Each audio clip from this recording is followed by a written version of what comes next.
We've all sat in meetings where, seriously, a corporate meeting. Today we're going to discuss values. Oh my God. All right.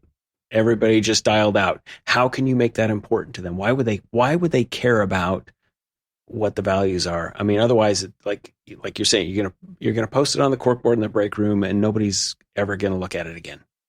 Why should it matter to them? Welcome to Clearing Obstacles, the podcast for leaders and those that want to be. You know, it can be a lonely journey when you find yourself confronted by challenges in business. So get ready to take a journey with me as together we'll hear the stories of real-life business owners and begin to unpack some common business challenges from real-life situations in a way that's both relatable and actionable for you. We bring to bear decades of entrepreneurial and coaching experience and a full toolbox of resources as we introduce you to those professionals who, like yourself, are working hard to build a healthy business and a healthy team. But then we'll also share the way out of those struggles by clearing the obstacles at their origins, helping you get there from here. Welcome to Clearing Obstacles podcast, where we help you get there from here. This is Coach Matt, along with Coach Dan and our esteemed guest, Lisa. Welcome, Lisa. Thank you for coming to share your story with us. What's it like in Canton today for our listeners? Gloomy, a little chilly. Yeah. It's not raining for once. We've had such a wet winter, haven't we? Mm-hmm. Yes. It was sprinkling a few minutes ago, but yeah, that's about it though. Just enough to make the pollen on the cars look really great. Yeah. Right. Well, Lisa, you operate your business and you live around the Canton area, Practically Perfect Day Spa. Can you just take a moment to tell us a quick synopsis about your businesses, as you're starting another one as well? Sure. We offer hair services, nails, massage therapy, skincare, waxing, lash extensions. And then the med spa that I'm starting will be doing Botox, injectables, laser hair removal, laser resurfacing, body contouring, cool sculpting, all kinds of cool stuff like that. How long have you been in business now? You started yours a little bit before mine, right? So 2010, yeah. September will be 13 years. Wow. Good for you. Yeah, thank awesome. you. That's great. Pretty crazy. You beat the average for business survival rates by a long shot. Way to go, Lisa. Thank you. Had a good coaches. Well, that kind of leads me to my next question. So draw us a quick map of how and why you started your business, what's made it a success, and currently how it's going. Well, I started my business. I'd run my ex-husband's business for about 7 years. He did construction, and I hated it. I got yelled at all the time because construction workers never show up on time. So, and I always was really interested in the beauty industry. When I was younger, I used to get a hold of my friends and pop their zits and give them makeovers and all that kind of stuff. And so a friend of mine mentioned, she thought I'd be really good in aesthetics. So I started looking into it, and then I got my aesthetics license. And there weren't really any spas up in Canton area that offered what I was doing. So I just decided to start my own thing about a month out of school, which I think back on was crazy, but whatever. And then just people would come in or they'd call and they'd ask, "Oh, do you offer manicures and pedicures?" And then I was like, okay, I guess I need to add that. And then just kind of added a couple hairstylists, and then we outgrew our space and then moved to another space. We were there for about 5 years. And then we moved to the mill 2 years ago. And that was a huge thing. But I don't know. I love what I do. And I love the people I get to work with. And I love helping people. And, my employees are so important to me too, because they get to love their jobs. So, just knowing that they're having fun and it doesn't feel like work. I've always felt like I never wanted to work. I didn't want to have a job, like a 9 to 5, anything like that. So I can work my schedule around my kids. I have from the beginning. I got them off the bus from the time that, I started. And I don't know, just it's a really fun industry. Yeah. Did I miss any questions there? I don't remember. Yeah. Well, I mean, it's not any one thing, but what would you say are some of the parts that have made it a success for you? I think genuinely caring about my employees and my clients. It's never been about money for me. It's always been about just enjoying the people around me. I think that makes a big difference, and constantly learning, keeping up with everything. Yeah, I think that's a big deal. The beauty industry is constantly changing and there's always something new out there. So just never like getting stuck in your ways, just always knowing you have to grow. I think that's kind of what sets us apart. Yeah. Can I tag along on a question like that? I love the way like your clarity that you have on that, Lisa. And so a lot of what you mentioned, which is like it's never necessarily been about money. This is about the joy of the experience. Your employees' joy in their work is important to you. That you're constantly learning. You just have a natural tendency towards curiosity and growth and education and improving and everything. Appetite for growth. To kind of paraphrase what you were saying. All of that stuff is kind of, they're conceptual. It's a little bit esoteric. And maybe you could say a few words about how that actually shows up in the deliverable. So how does that translate to me coming to Practically Perfect Day Spa instead of the place down the street? I would say, my employees speak highly of the management at our salon. So, and they stick around. I think that's a big thing is we have so many people who've been with us for, even 10, 12. One of my employees, she's been with me since the first month I opened. So I think, just genuinely listening to how they're feeling and their ideas and, because they're, especially the younger ones, they're out there on Instagram and they're like, oh, this would be a great idea. And so just listening to their ideas has really helped all of us grow. Because I'm not about to be on TikTok posting stuff, because that's not me, but all of them do it. And I think it's great.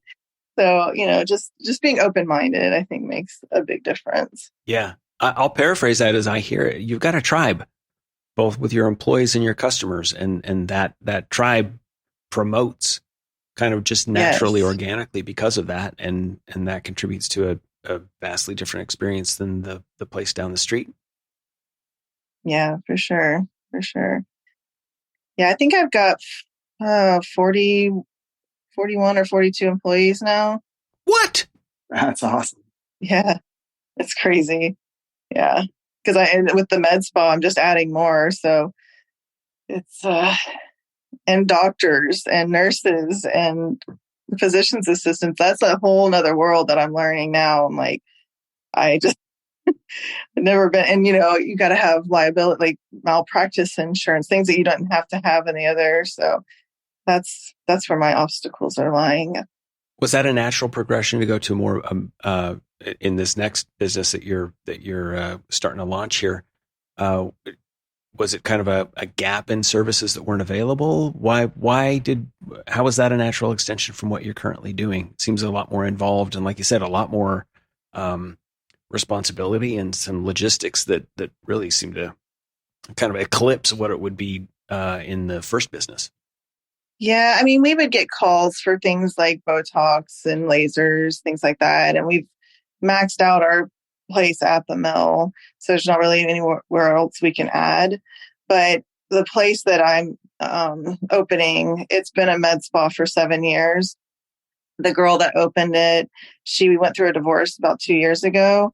And her husband was their medical director. And so anyway, that kind of, they sold it to this other company or these other people who own restaurants, but really weren't familiar with the spa world.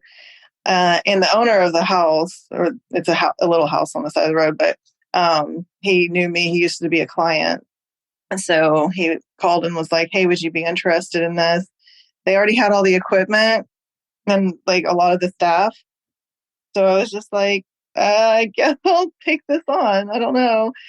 I'm just crazy like that. So I was telling Matt, I was like, this is the first time in my life that I've actually been able to relax And I was like, so why not take on something to give me stress? Sounds like a great vision. I'm going to jump right in with a question. Do you mind? Yeah, go ahead. All right. So you got some longevity here. You've been, what did you say, 12 years? Mm-hmm. Well, 12 and a half. Yeah. 12 and a half years. You're doing something right here. There's got to be some strength in your leadership, some strength in your business acumen. What would some of those strengths be? How would you characterize those? The secrets, your secret sauce, if you will. It's a good question. I think I'm not a controlling person, right? So like a lot of other business owners that I've known, and a lot of them go under or they lose their employees really fast. They're very controlling. They micromanage.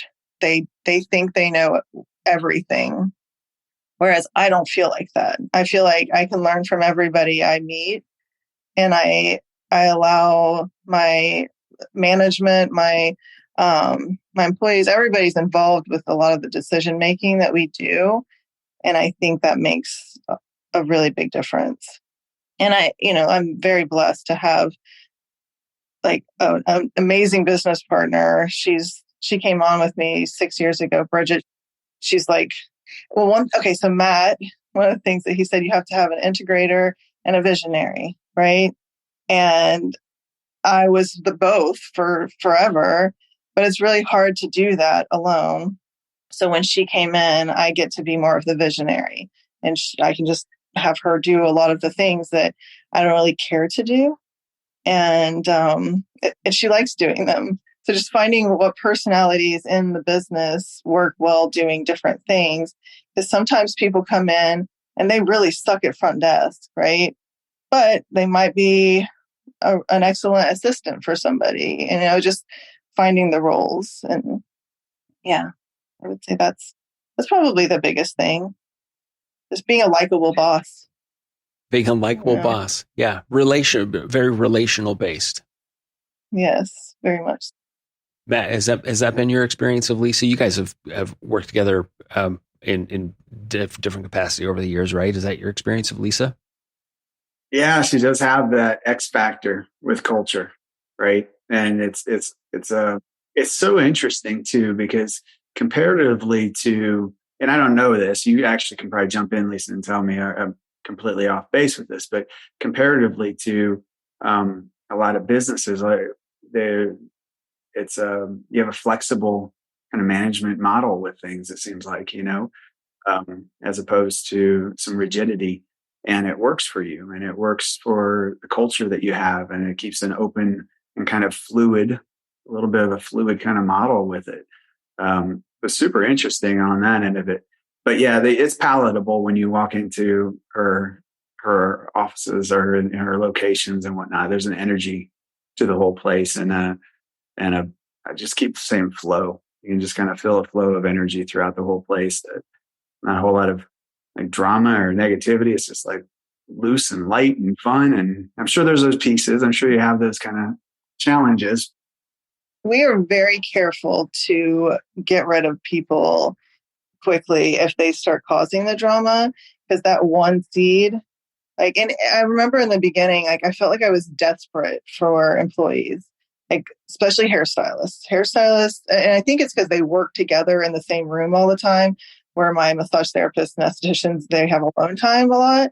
But the ones that are there together, it's like, so-and-so did this, so-and-so did that, whatever. And so quickly clearing out the drama, it helps. I've said it a million times, like, you could bring me in $1 gazillion, but if you are messing up the whole morale of the place, you got to go. So I don't know, I always find somebody better once I let that bad seed go. Yeah. It is funny the way that works. And not only do you pull the weeds, to use a really crude analogy, like you get rid of that toxic element, but the rest of the team sits up, takes notice, and says, "Oh, she cares about the culture. She's getting that stuff out of here," and they feel supported. That you're sending a very clear message to the rest of the team what is and is not tolerated. Right, exactly. It's important. So I'm curious, have you documented, do you have documented like company culture as far as like company values? Do you have those written down? I think we created all of that when you and I were working together. And my daughter, Brittany, she's taken on management of a lot of the technology and paperwork and all that kind of stuff. So she was actually working on our handbook the other day, and we met and she was tweaking some things. But I think we have pretty much everything that you and I had worked on.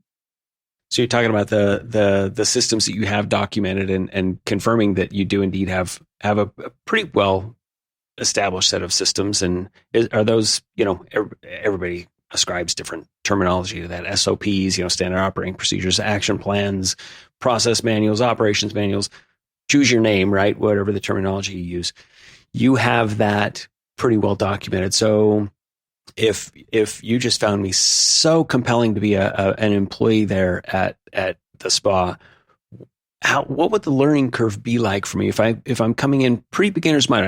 I've never been an employee in that kind of environment. What would the ramp up time look like for me to where you would feel comfortable saying, I'm good putting Dan in front of some of our clients? Well, how long do you think that would take? Are you talking? Well, it depends, because if you're talking receptionist work, you're right there in front of people pretty quickly, but you're having to do the training process. It usually takes about 2 to 3 weeks to sit there. You sit with our other receptionist, during that time of training. But if you want to be a hairstylist, you got to go to cosmetology school, or we do have apprentices. We've had a lot of apprentices now for that, and skincare, and nails.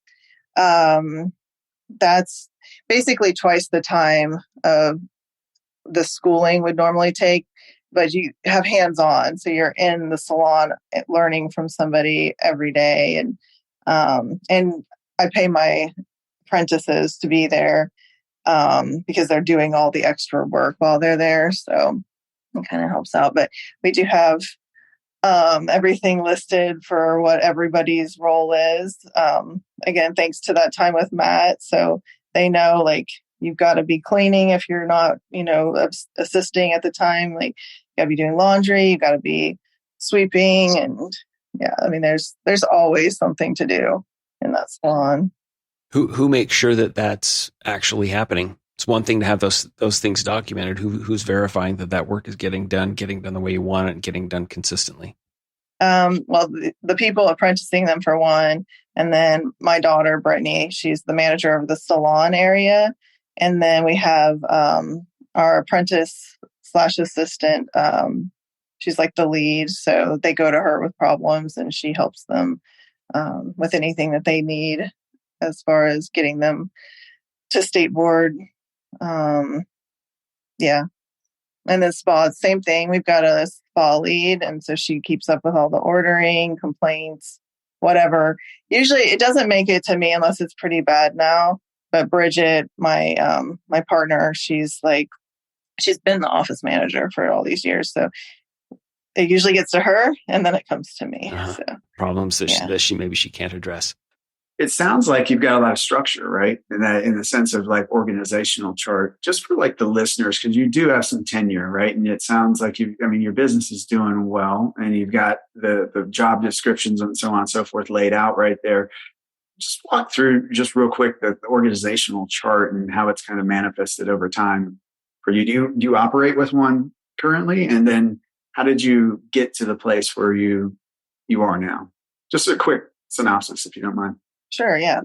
I think it started off obviously just me as like the top, I guess. And then when I added Bridget in a few years back, she was again office manager. So yeah, I mean, it's so funny because I haven't even thought about when we were working, and now I'm like picturing when we were drawing the charts before we moved. But that's basically how it started. It was like creating the leaders of each department. So then you have your stylists, and then you've got the assistants, and then you've got the apprentices, and then you got your front desk. And has that helped? That's that picture of it, that structure of it, help you make the more strategic decisions at times. That clarity has really helped in that sense. For sure. At first, you may not have had clarity about what roles and functions you need to have in the business. You may not even have the people to be able to put into those roles, but mapping that out first then gave you the opportunity of being able to know where to put who at what time. Exactly. Yeah, sure. Because it was just a cluster before. It was like, oh, well, this person is acting like they're this, but they're not, they don't have a role. And so now, everybody knowing who to go to and having everything written down as far as their role, like their day-to-day functions. It's, definitely helps. Lisa, you've painted a great picture of kind of how things function and the structure of the organization and the strengths and the services you provide. And look, the name of our podcast here is Clearing Obstacles. And so let's jump into that. What's in the way? What are the obstacles from your perspective, the primary and most significant obstacles that are standing in the way of you achieving really the ultimate version of your vision? I would say right now, because I'm doing the med spa, it's managing the people that I haven't trained. It's like a whole new set of people who have been doing something their own way, and then getting them to trust that I'm helping them and I can fix the problems that they've got going on. And then just weeding through the ones who probably aren't going to work out, but I got a lot to learn about that business. So I would say that's kind of the biggest thing right now. And it's usually always bad employees like that, people who aren't seeing the same vision we are. I would say that's our number one issue. Have you articulated that vision? Is it written down? I guess it is written down, but because of the med spa, we haven't articulated anything really. I'm just like, it's decorating and fixing machines and, doing all that stuff. So we haven't even officially opened, but I need to get all of that on paper. And Yeah. What would that help you to do? What do you think that purpose that could serve for you? I think it will make it really clear who will work there and who won't work. Like I know there's people in my head, but it's like, it's sort of like what I was talking about earlier. And as I'm saying the words, I'm like, she doesn't fit in with, so I need to kind of clear that, but it's hard to do when it's also new, that makes sense. Yeah. For me, when I think of like vision and such, and when you're documenting that, it does help to create some objectivity to it, right? As opposed to subjectively kind of having some feelings about certain people and whatnot. And it helps to kind of remove the assumptions with it, because you never know. In some cases, you may never know. You probably got super good gut for sure on that stuff.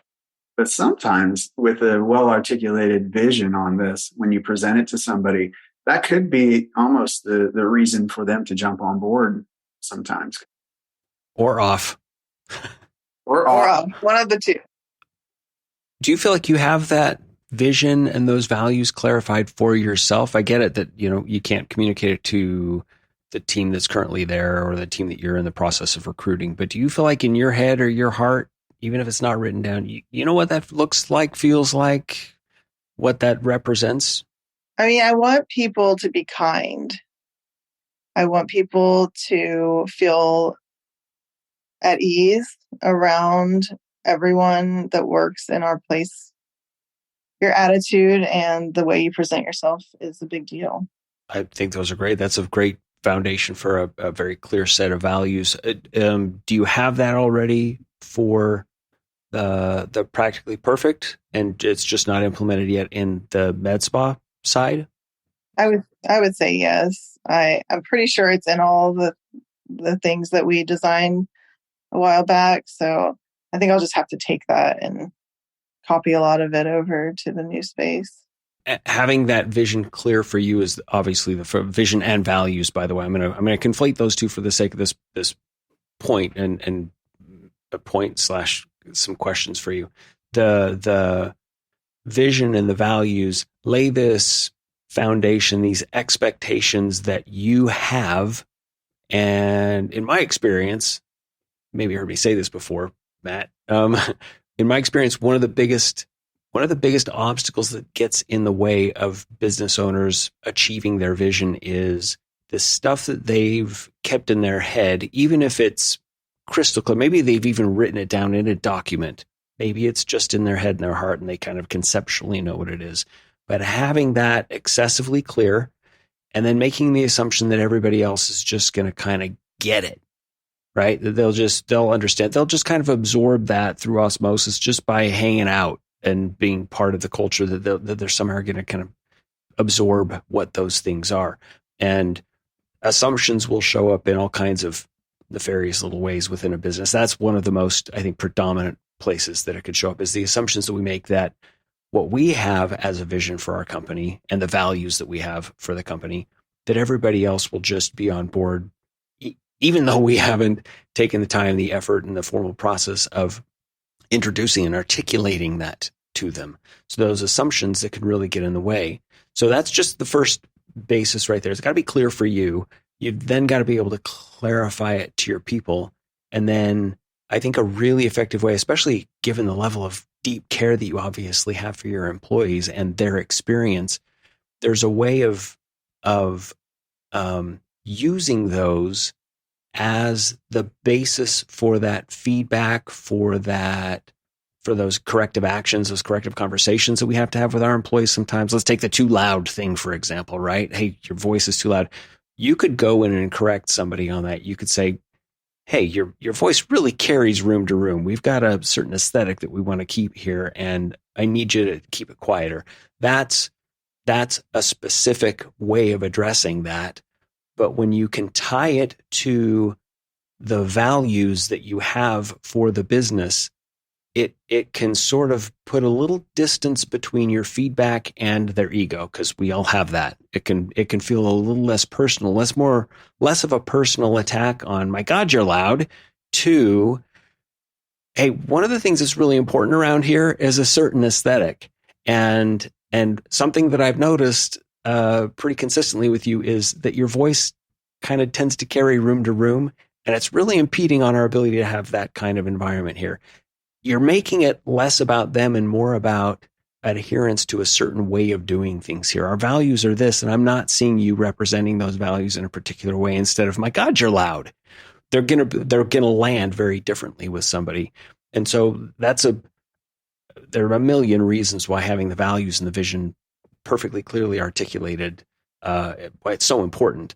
But as a practical application, when you're, especially given that you have such care for your people, and my God, 70-ish of them, that you might at some point need to give that feedback to be able to couch that in such a way that it's based on the values and their ability to conform or comply or adhere to that, rather than almost like a personal criticism of them. It's just, see this out of alignment right now.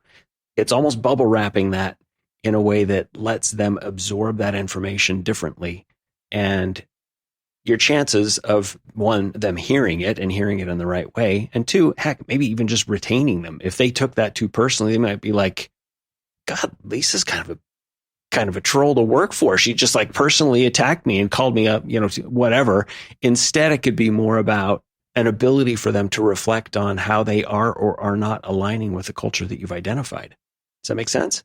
Totally. It's just one of, God, countless arguments for having a very, very clearly defined, obviously a vision, but in particular a set of values that is written, that is identified, that if we were to talk in a week, if we were in a coaching engagement, Lisa, I would say your work for the next week is to have them written and have them frickin' memorized, because anytime you see somebody out of alignment with that, you need to be able to go, hey, remember that aesthetic and the environment that we're trying to promote? I'm not getting that from you.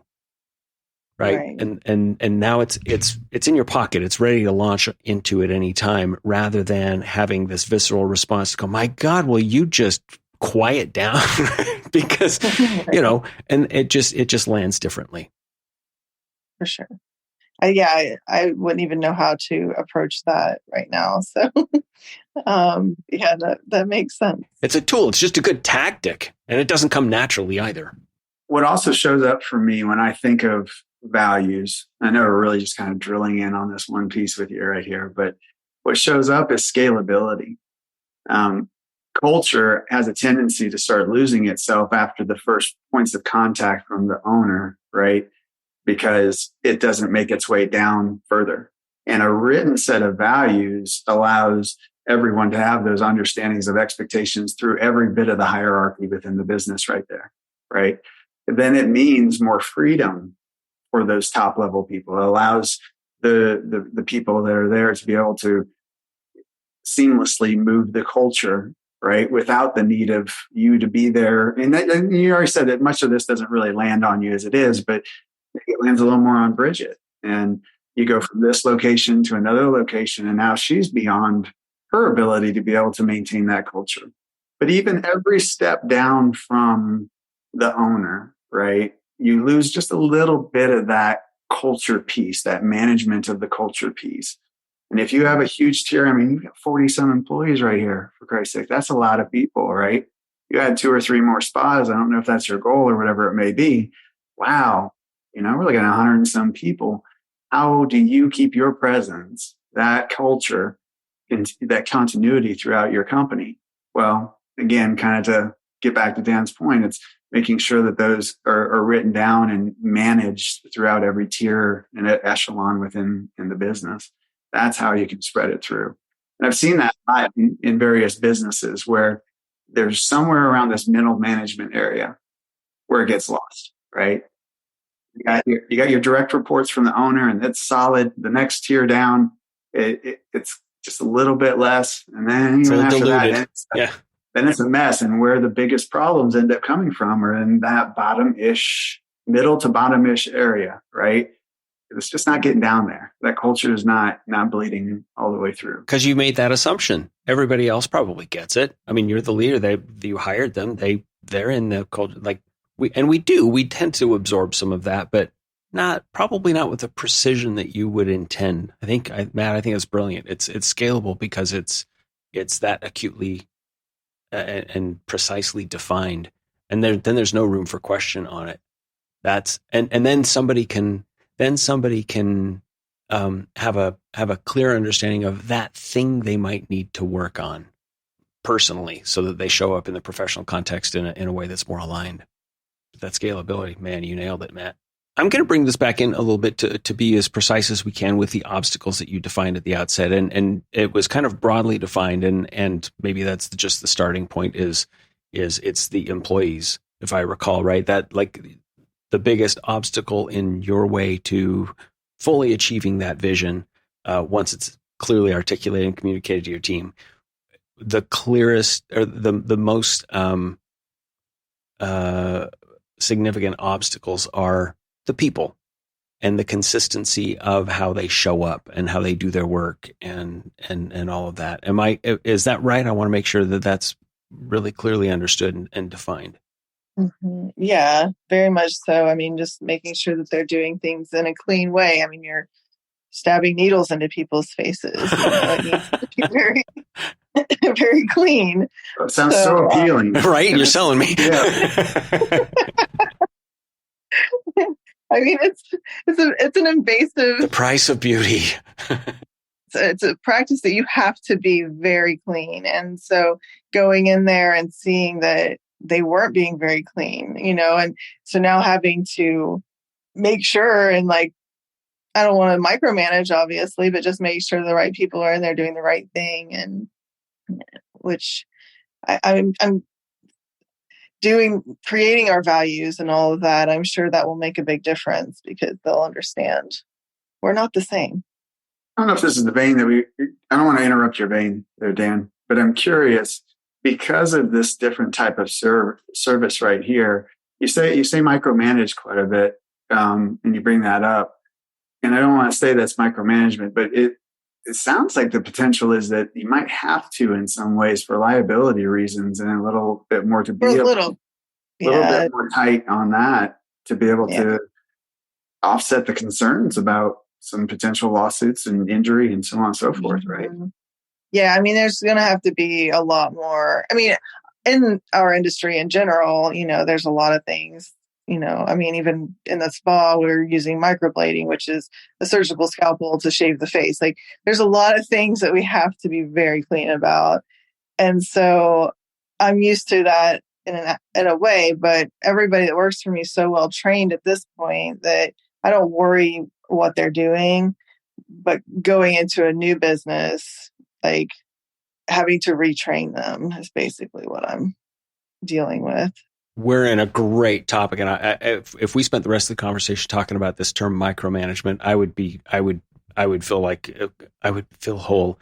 I always like to sort of couch it this way: people and processes have to be managed. And if you're doing it well, then you don't need to micromanage, right? We feel this compulsion to micromanage when things start to feel out of control. What do? We grip tighter. And if you can have a healthy mechanism to properly manage, micromanagement doesn't need to happen. That's only our compulsion when it's like, oh crap, things are really getting out of control. And further to that, I like Matt's point. I mean, because of the stakes are incredibly high in what you do. I mean, we're not doing landscaping for somebody, and not that that's not incredibly detail oriented, but we're not talking about medical malpractice with, a poorly laid flower bed. We're talking about like some serious implications if they're not following certain protocols, right? So I would even almost frame that as to the greatest degree that you can. I think there might be some room to micromanage the processes so you don't have to micromanage the people, right? The people, if you can be really precise in all the protocols and safety measures and hygienic and aesthetic, and those processes are so meticulously crafted, people won't feel micromanaged as much as the processes are being micromanaged, again, out of necessity because of the nature of what your industry is. What are your thoughts on that? I think that's brilliant. I agree 100%. Just laying out all of the details of how things should be done. I think that will make a huge difference for them, and it'll make their lives easier because then they don't have to think about it. Yeah. Like, this is just what we do. Right. Not because, I mean, yes, for brand, but my God, for legal liability too. I mean, there's some significant stuff going on here. Yeah, for sure. Okay, so what's in the way of that? What right now could you say is the obstacle to that obstacle? Again, we're always trying to sort of like deconstruct this. We're reverse engineering how to clear the obstacle. So the big obstacle, if we were to just paint it with a really broad brush, has to do with employees and them doing things the way that you expect them to be done. So first step in that, I would think, and tell me if you agree, Matt, is clarifying what those values are and making sure all of those systems that you have defined adhere to and are in really strict compliance with those values. There's no disparity between them. That's the first thing, right? Clarifying the values so that then you have a bar that is set that all of your systems then adhere to, right? Would that be a fair next step just to start with? I think that's great. Yeah. Then what? Okay, so we can wave a magic wand. You've taken the time, whether it's an hour or a week, and you've sat down and you've defined your values and clarified them. Some that I heard you talking about were to be kind. We want people to feel at ease. We have a certain standard of comfort that everybody should feel when they're in our establishment. There's pride in our appearance overall. You just take care in what that is. Doesn't matter what you were born with, what traits that you have. You don't have to be, pulled off the cover of Vogue, but my God, dress well, have pride in the way you look, being cognizant of that. So another value, and, Yeah, and attitude. So being precise on what that attitude is. What do you mean by attitude? You couldn't just say one of our values is attitude. Well, I got attitude. I'll give you attitude. Like, what do you mean by attitude? So being precise in this, those are the values. So once you've got those down, defined, and a way that I like to coach with my clients too, and Matt, you probably have a similar approach, a brief shortcut. I don't want to belabor the idea here, but when you're defining values, you name what the value is. You actually give a proper definition of it. And what I like to coach my clients on is you supplement that with an example of how I might recognize that if I saw it, right? So in that situation, we've got be kind. Here's a definition for being kind. And this is how you'd recognize it if you saw it in the wild. That in that way, somebody who's reading your values and trying to incorporate that into their credo, into the way that they show up in your business and the culture, it's crystal clear. They'll recognize it when they see it, and they've got a definition for it. So you've got that all established. You got the values established. Now what? Can I add something to the values piece? Yeah. Oh my God. Yeah. Do you care, Lisa, if I add something to that? Of course. Go ahead. Yeah. I love values. It was something that was huge in my business anyway. I love working with passion people, right? The clients that I have that are super, like even Patrick on that last call, right? Just good, solid people with great values, and they're super important for them, which is most small business owners in my experience, as it is anyway. But to add to what Dan was talking about there, I like to think of them as verbs. And he did a good job of talking about that to a degree, but like I always use this example, when I talk about with my kids or something, when it comes to like being honest, we always tell the truth. Well, when I follow that, like that value isn't just honesty, right? Because honesty by itself is subjective. Because everybody can kind of have their own little way of what that is. It can be definitional. You can be like, oh, the act of telling the truth, like by Webster's dictionary. Yeah, right? it's conceptual. Right?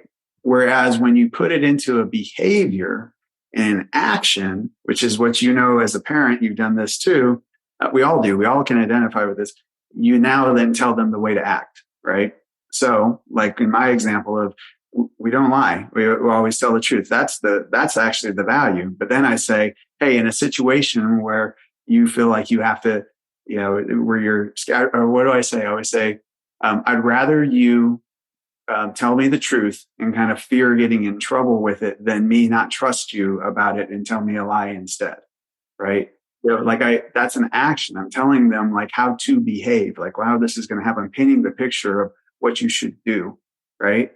And that removes all the subjective element of it. People identify with understanding behaviors more than they will with a definition. I'm going to use this point because I say this all the time. I always think of values. I always cringe when I see those values that are like that poster. We've all seen this poster where it's a golf tee. Yeah. Right? Yeah, the golf tee, right? And it says commitment, right? The act of whatever it is. And you're like, what is that? Yeah, those motivational posters from the 80s that, yeah. Oh my God. Soar like an eagle. Matt, I love that verb thing, man. Seriously, one of the things I just so dig, you just always make me a better coach. That verb part to the values, God, what an absolutely wonderful way to articulate that, to sharpen what you expect in those values. There's got to be a verb attached to it, a thing that is done that way. I love that. Okay, so you've got them written. Now what, Lisa? Then we have a conversation about it. Mm-hmm. How? What does that look like? We'll hold a meeting, get everyone together and go over it, and just help everybody understand. Things are going to be different, but they'll be better. And why? Those meetings can be agony. We've all sat in meetings where, seriously, a corporate meeting. Today we're going to discuss values. Oh my God. All right. Everybody just dialed out. How can you make that important to them? Why would they care about what the values are? I mean, otherwise, like you're saying, you're gonna post it on the corkboard in the break room and nobody's ever going to look at it again. Why should it matter to them? Because they'll be more successful if they use those. And then as a team, It's going to attract a lot more quality clients. It's going to attract a lot more quality employees to work with. And just make us all better as a whole. Yeah. I had a client who had great success with it when they stated it this way. They said, the people who are an appropriate fit will always have a place here.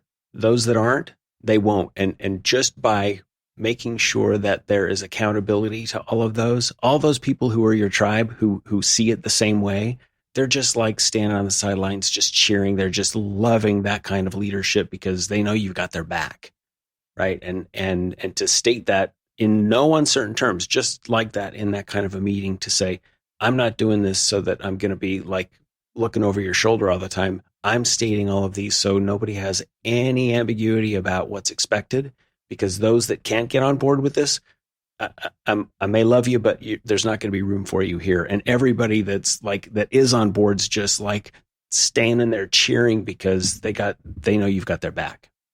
That's when it matters, because, that's how you can make it relevant to them again. So they're not just these stupid ass platitudes that sit on the, on a poster that you made for the break room. Right. That's good. I'm curious, Lisa, have you had to do one of this nature before, where you're coming in a triage sense, right? Where you're fixing. Have you had to have that kind of hard meeting about, values and culture before? I mean, I guess when I first took on the salon side of the business, there were 3 employees over there. So I kind of had to take them in, and I guess even though it wasn't said or written down or anything, it just, several of them left because they just didn't fit with our values, I guess. And so, yeah, I mean, definitely had to let people go for those reasons. So this is similar, I guess, to my first location when I did take on that salon. Just a lot more liability involved. One thing I've found with the med spa, it's a lot different from my people who I have, a lot of them are there, all day long. These people, it's hard to get everybody in a room for a meeting. So I've tried to hold a couple meetings, and the doctors often travel for 2 weeks at a time. Who knew? So I'm, it might have to be individual until we grow a stronger employee base. But right now, it's probably going to have to be an individual thing. As long as everybody gets the information, maybe you have to have it as a virtual meeting and it's a Zoom call and you record it, and everybody, it's compulsory that everybody ends up reviewing that. Even if it's the doctors that are traveling for 2 weeks, great. Download the recording and watch it on the plane on your next travel or something. That's real effective implementation of this, so that, again, it's not just an exercise that, a business coach told me that we needed to do. This becomes part of the ethos, the everyday operating system for how we talk to each other, for how we, again, have these corrective conversations or whatever, but keeping them alive. I feel like that's a third step, establishing them, communicate them all to the team, and then breathe life into them every chance that you get. And it takes the corniness out of it. Honestly, it can start to feel a little corporate speak-ish when you talk about the values. And if you can make it more commonplace, it doesn't feel quite so contrived and corny and like, oh, well, aren't they just the company person? There's this realness to it that I think people get on board with it more when it's not this, again, contrived mechanism that you're using, but rather part of everyday conversation. What do you think about that? I agree completely. I think when you're, what's that saying? When you're modeling the behavior, people will, follow it. I think that's perfect. I've found too in my work with clients that, and even in my own business, is that one practical way of using values and also involving the staff in them in the decision-making process, and it's maybe something that you already do kind of naturally, it sounds like, Lisa, is that you come from a place of those things that aren't systematized, those problems that come up that are just those offshoot things, those forks in the road sometimes, right? Where you're like, oh, should we do this or should we do this? When you use the values to be able to make those decisions, it only continues to validate them, right? And it brings them into so much life with them. And again, you use them as that cornerstone with the staff member and saying, hey, this is where we are with this decision right here. I'm not exactly sure which way to turn, but let's sit back in our values and say, hey, let's think this through from this perspective. Since we don't have a system, so we don't have the green light on this 100%, let's use these as the point of making the decision. Now, how's this look? Right. And that brings a whole other level of culture into it and just, again, empowers them and pushes that culture into them, those values in. Yeah, 100%. I would agree with that. 100%. We got into the values because of the employment issue, and man, we're just knocking the crap out of this values topic. But in the same way, every huge business decision that you make, should we take on this as a service? And sometimes those bigger questions, if you put it against the backdrop of your values and your vision, again, that's a kind of upstream from that. But when you put it against that backdrop, it gives you almost like a litmus test about some what might otherwise be kind of hard decisions. You might be torn. You might be like, that's a service. I'm not sure. Do we want to add that? Or should we take on this customer or partner with this vendor or whatever? You look at your values. That's like your litmus test. It's the backstop to make sure that you keep on your true north of your compass as well. A million reasons. My God, values they're just huge. I'm with Matt on that, man. It's one of my favorites. Do you guys think I should have some values? Well, I would consider it, Lisa, Yeah,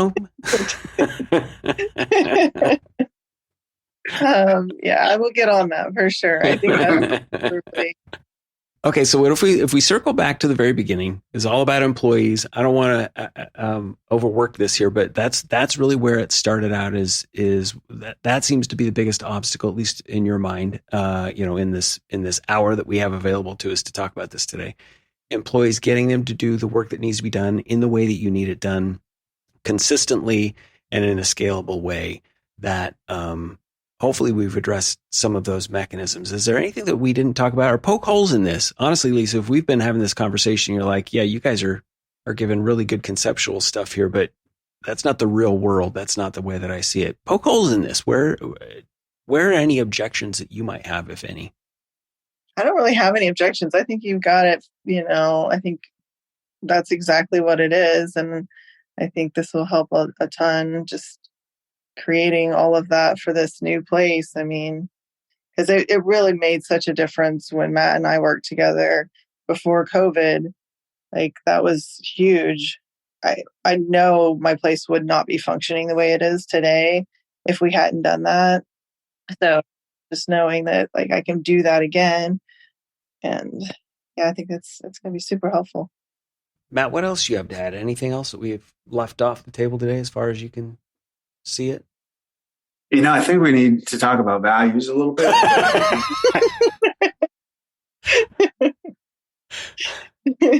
With a little ipecac, because I think we're just about to hurl if we talk too much more about it.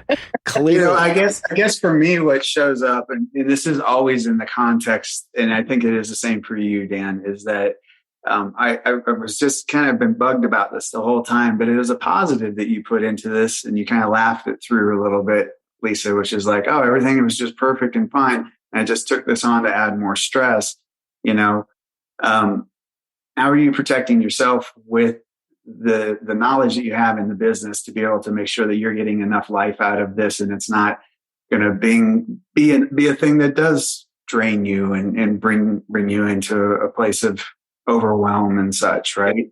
I mean, you seem great. I know you well enough. You seem like you've got it handled, right? But the reality is how the reality is. So I just want to check in with you and say, hey, how are you protecting yourself through this, and what mechanisms maybe do you already have that you can lean on that can help this make an easier and less stressful process and not affect life too much for you?